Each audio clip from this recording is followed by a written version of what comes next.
Assalamualaikum warahmatullahi wabarakatuh. Si kabayang senang-senang karena dikasih lontong. Yang cantik-cantik dan yang ganteng-ganteng, salam Alki dijawab dong. Assalamualaikum warahmatullahi wabarakatuh. Alhamdulillahilladzi amarna bitaqwa wa nahana 'anil maksiyah. Wassalatu wassalamu ala sayyidina Muhammadin khairil bariyah wa ala alihi wa sahbihi wa man tabi'a risalatah, amma ba'du. Dewan Hakim, hadirin dan hadirat yang saya cintai, sekarang Alki mau menyampaikan sebuah topik pidato yang berjudul Anak Soleh dan Soleha. Teman-teman si surga yang saya cintai.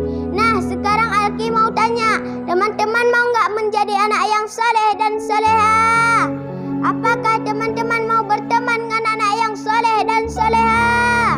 Apakah ibu-ibu yang di rumah juga mau menjadi wanita yang soleha? Apakah bapak-bapak yang menonton juga mau menjadi orang yang soleh?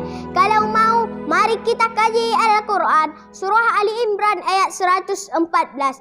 Ciri-ciri anak soleh menurut Allah dalam Al-Quran ada 3, yaitu A'udzu billahi minasyaitonir rajim. Bismillahirrahmanirrahim. Yu'minuna billahi wal yaumil akhir, yang artinya mereka beriman kepada Allah dan hari akhir. Yang kedua, wa ya'muruna bil ma'rufi wa yanhauna 'anil munkar, yang artinya mereka mengerjakan yang makruh dan mencegah kepada yang mungkar. Yang ketiga, wa yusari'una fil khairat, yang artinya bersegera melakukan kebajikan. Nah, coba diingat waktu terdengar azan maghrib berkumandang.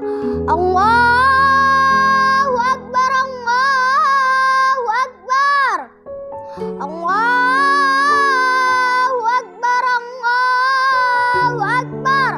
Apakah kita langsung sholat atau masih duduk nonton sepajarwo? Kalau ibu-ibu sih masih nonton sinetron di Indosiar kan? Ku menangis membayangkan betapa kejamnya dirimu atas diriku. Pasti nunggu iklan dulu kan baru sholat. Apakah kita termasuk ke dalam ketiga ciri-ciri tersebut? Kalau termasuk, Allah berkata, wa ulaika minas salihin, yang artinya mereka termasuk anak yang soleh dan soleha. Oleh karena itu, mari kita tegakkan tangan ke atas seraya mohon kepada Allah agar kita menjadi anak yang soleh dan soleha, dan membacakan doa ini. Rabbi habli minas salihin, Rabbi habli minas salihin, Rabbi habli minas salihin. Oleh karena itu, anak yang soleh dan soleha tentunya intan mutiara yang sangat dibanggakan oleh seluruh orang tua. Karena hal ini merupakan salah satu bukti keberhasilannya dalam mendidik dan membesarkannya.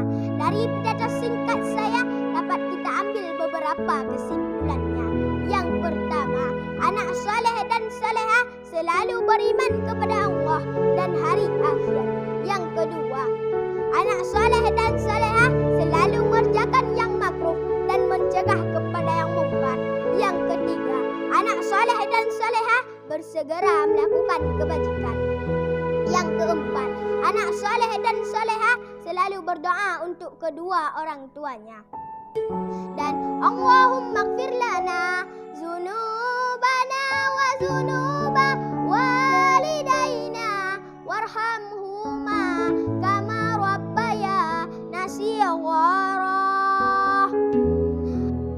Demikianlah pidato yang dapat saya sampaikan. Lebih dan kurang mohon dimaafkan. Wabillahi taufiq wal hidayah. Wassalamualaikum warahmatullahi wabarakatuh.